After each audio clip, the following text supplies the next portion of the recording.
நண்பர்களுக்கு வணக்கம். இந்த வீடியோல நம்ம என்ன பார்க்க போறோம் அப்படின்னு பார்த்தீங்கன்னா, உக்ரைன் ரஷ்யா போரை பத்தின ஒரு முக்கியமான விஷயத்தை நம்ம பார்க்க போறோம். உக்ரைனுடைய நுழைவாயில் அப்படின்னு சொல்லக்கூடிய இந்த போக்ரோவிஷ் அப்படின்ற ஒரு நகரம். இந்த நகரம் பார்த்தீங்கன்னா ரஷ்யாவினுடைய வலையில விழுந்திருக்கு அப்படின்னு சொல்றாங்க. அங்க மிக கொடூரமான சண்டை நடந்துட்டு இருக்கதா பேசப்படுது. ஸோ அதை பத்தின ஃபுல் டீட்டெயில் பார்க்கலாம். வாங்க வீடியோக்குள்ள போவோம்.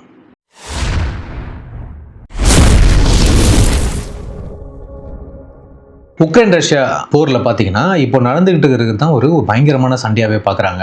அந்த ஏரியா பேர் தான் இந்த பொக்கோஷ். நான் ஏற்கனவே சொன்னேன் இல்லையா, அதுதான். ரஷ்யா இந்த நகரத்தை சுத்தி வளைச்சிட்டாங்க அப்படின்னு சொல்றாங்க. ஆனா உக்ரைன் என்ன சொல்றாங்கன்னா, நாங்க இன்னும் அதை பிடிச்சுதான் வச்சிட்டு இருக்கோம் அப்படின்னு அவங்க தரப்புல இருந்து செய்தி சொல்லிட்டு இருக்காங்க. இங்க நிஜமா என்னதான் நடக்குது அப்படின்றத பார்க்கலாம். ஏன் இந்த நகரம் அவ்வளவு முக்கியம் அப்படின்றத நம்ம பார்க்கலாம். பொக்ரோவிஷ் இப்போதைய நிலை என்ன அப்படின்னும் போது, போர் முனையினுடைய இதய துடிப்பு இதுதான் அப்படின்னு சொல்றாங்க. இந்த பொக்ரோவிஷ் நகரம் பாத்தீங்கன்னா உக்ரைன்ல இருக்கிற டோன்பாக்ஸ் மாகாணத்தினுடைய மிக முக்கியமான இடமா பார்க்க ரஷ்யா இத டோனஸ்டாக்கினுடைய நுழைவாயில் அப்படின்னு சொல்றாங்க. அதாவது என்னன்னா the gateway of டோனஸ்டாக் அப்படி சொல்றாங்க. சரி, இந்த நகரத்தை பாத்தீங்கன்னா கைப்பற்றிட்டா டோனஸ்டாக்க பாத்தீங்கன்னா மாகாணத்தினுடைய பெரும்பகுதியை ரஷ்யா கண்ட்ரோலுக்கு கொண்டு வர்றது ரொம்ப ஈஸி ஆயிடும் அப்படின்னு சொல்லப்படுது. ரஷ்யா என்ன சொல்லுது அப்படின்னாக்கா, நாங்க ஒரு கிடுக்கு பிடி இந்த நகரத்து மேல பிடிச்சிருக்கோம், அதாவது அந்த நகரத்தையே நாங்க சுத்தி வளைச்சிட்டோம் அப்படின்னு ரஷ்யா தரப்புன்னு சொல்றாங்க. உக்ரைனுடைய ராணுவ தளபதி என்ன சொல்றாரு அப்படின்னாக்கா, நாங்க இன்னும் அந்த போக்கோவிஷை விடல, நாங்க இன்னும் அதாவது பிடிச்சுதான் இருக்கோம், எதிரி படைகளை நாங்க அழிச்சிட்டு இருக்கோம் அப்படின்னு சொல்றாங்க. அது மட்டும் இல்லாம ரஷ்ய படைகளை வெளியேற்றதுக்கான திட்டங்களையும் நாங்க பண்ணிட்டு இருக்கோம் அப்படின்னு சொல்றாங்க. யார் சொல்றது சரியான உண்மை அப்படின்னு சொல்லிட்டு நமக்கு இது வரைக்கும் புரியல.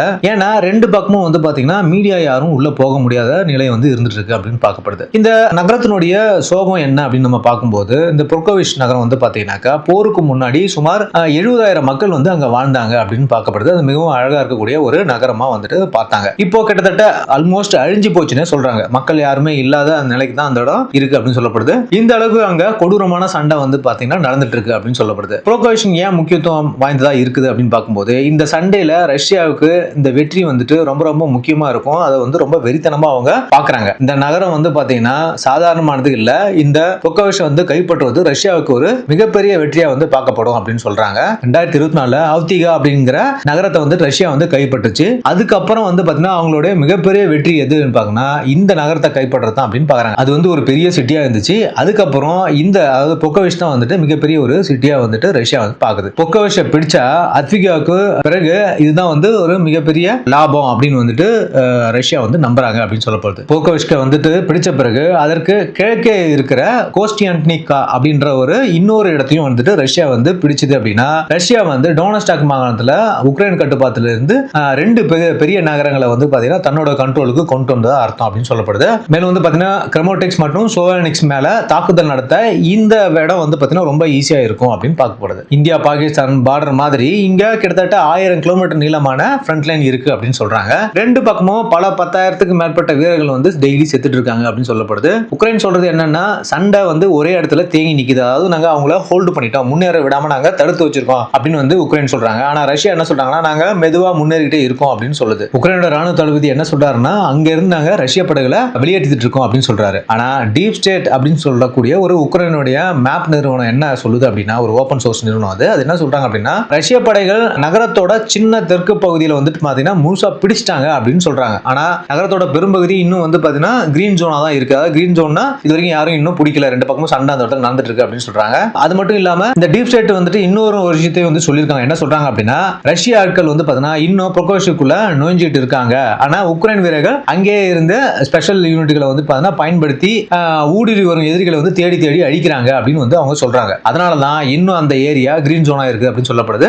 ரகசிய ஆபரேஷன் அப்படின்னு சொல்லிட்டு ஒன்னு நடத்தினாங்க. போன வாரம் பாத்தீங்கன்னா உக்ரைனுடைய ஸ்பெஷல் போர்சஸ் டீம் கொண்ட ஒரு ஹெலிகாப்டர் பொர்கோவிஷ்க்கு ரகசியமா லேண்ட் பண்ணுச்சு அப்படின்னு ஒரு செய்தி வந்துச்சு. ரஷ்யாவோட முன்னேற்றத்தை தடுக்கிறதுக்காக இந்த மிஷன் அவங்க பண்ணாங்க அப்படின்னு சொல்றாங்க. ஆனா ரஷ்யா சைடுல இருந்து இன்னொரு விஷயத்தை சொல்லிருக்காங்க. ரஷ்யா பாதுகாப்புத்துறை என்ன சொல்றாங்க அப்படின்னா, அந்த 17 பேர் கொண்ட உக்ரைனோட ஸ்பெஷல் போர்ஸ் டீமை நாங்க சுட்டு கொண்டுட்டோம் அப்படின்னு சொல்லிட்டு ரஷ்யா சைடுல இருந்து சொல்றாங்க. ஆனா உக்ரைன் ராணுவ தளபதி திரும்பவும் என்ன ஒரு கருத்து விட்டுருக்காருன்னா, ஸ்பெஷல் போர்சஸ் இன்னும் ஆக்டிவா தான் இருக்காங்க, ரஷ்யன்ஸை நாங்க தடுத்து நிறுத்தி வச்சிருக்கோம், ஸ்பெஷல் போர்ஸ் யூஸ் பண்ணி அவங்களை நாங்க கொண்டுட்டு இருக்கோம் அப்படின்ற மாதிரி உக்ரைனோட ராணுவ தளபதியும் சொல்றாரு. இதுலயும் எது உண்மைன்றது நம்ம இது வரைக்கும் தெரிய வரல. அது மட்டும் இல்லாம ரஷ்யாவோட ஜிவடா அப்படின்ற நியூஸ் சேனல் என்ன சொல்றாங்க அப்படின்னா, உக்ரைன் வீரர்கள் ஒன் பை ஒன்னா சரணடைஞ்சிட்டு இருக்காங்க அப்படின்னு சொல்லிட்டு அவங்க ஒரு வீடியோவையும் ரிலீஸ் பண்ணாங்க. ஆனா எது உண்மை அப்படின்றது நமக்கு இன்னும் சரி வர தெரியல அப்படின்னு தான் பார்க்கப்படுது. பொர்கோவிஷ்க்கு பக்கத்துல இருக்கிற இர்ஷனிங்கிற இடத்துல இருந்து உக்ரைன் படைப்பிரிவு வெளியேற முயற்சி செஞ்சதை ரஷ்யா தடுத்து நிறுத்திட்டாங்க அப்படின்னு சொல்றாங்க. இந்த சண்டை ஏன் முக்கியம்னா இது பொக்கோஷனுக்கான சப்ளை வழிகளை வந்து பாத்தீங்கன்னா துண்டிக்க ரஷ்யா முயற்சி பண்றதை வந்து காட்டுது அப்படின்னு சொல்லப்படுது. அதாவது சப்ளை கட் ஆனா அங்க இருக்கிற உக்ரைன் படைக்கு வந்துட்டு சிக்கல் தான். உக்ரைன் ராணுவத்தோட நிலைமை வந்துட்டு ரொம்ப கடினமா இருக்கு. ஆனா நகரத்தோட சில பகுதிகளை அவங்க வந்து பாத்தீங்கன்னா ஒரு நிலையை மேம்படுத்திருக்காங்க அப்படின்னு வந்துட்டு சொல்லிட்டு இருக்காங்க. பட் அது எந்த அளவுக்கு உண்மைன்றது இன்னும் நமக்கு சரியா தெரியல. ரஷ்யா வந்து பாத்தீங்கன்னா இந்த டோனக்ஸ் மற்றும் லுத்தான்ஸ் நகரத்தை வந்துட்டு முழுசா கைப்பற்றதுல வந்து பிடிதமா இருக்கு அப்படின்னு சொல்லப்படுது.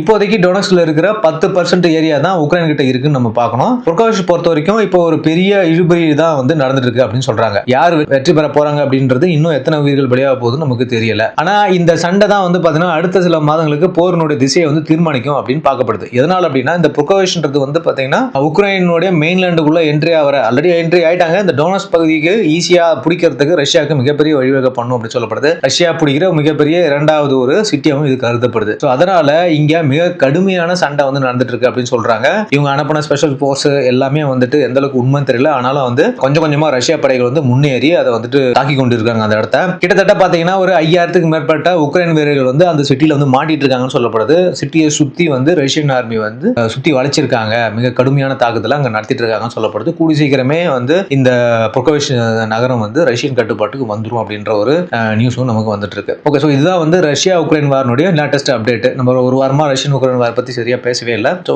இப்போ வந்திருக்கிற லேட்டஸ்ட் நியூஸ் என்ன அப்படின்னா இந்த பொர்கோஷ் நகர்ல நடக்கக்கூடிய மிகப்பெரிய ஒரு தாக்குதல் தான். இதற்கிடையே வந்து டொமாஹாக் மிசைலை வந்துட்டு திடீர்னு கொடுப்பான் அப்படின்னு சொல்லியிருந்த ட்ரம்ப் வந்து இப்போ கொடுக்க மாட்டோம்னு சொல்லிட்டாரு. உக்ரைனுக்கு இப்போ வேற வழி கிடையாது. எனவே உக்ரைன் வந்து இந்த வார்ல கூடி சீக்கிரம் தோல்வி அடையும்ன்றது தான் உண்மையும் கூட. ஏன் அப்படின்னா ரஷ்யா எதிர்த்து அவங்களால இன்னும் எத்தனை நாள் போராட முடியும்னு தெரியல. ஆல்ரெடி கிட்டத்தட்ட டோன்ஸ் ரீஜியன்ல வந்துட்டு 80% பிளேஸ் வந்துட்டு அவங்க விட்டுட்டாங்க அப்படின்னு தான் நம்ம பார்க்கணும். ஓகே நண்பர்களே, இந்த வீடியோ இன்ஃபர்மேட்டிவா இருக்கும் நான் நம்புறேன். கண்டிப்பா நம்ம சேனலுக்கு சப்ஸ்கிரைப் பண்ணுங்க, நம்ம வீடியோ லைக் பண்ணுங்க, உங்க கருத்துக்களை கமெண்ட் பண்ணுங்க. இன்னும் அடுத்த வீடியோல உங்களை சந்திக்கிறேன். அது வரைக்கும் தேங்க்யூ, பை, ஜெய் ஹிந்த்.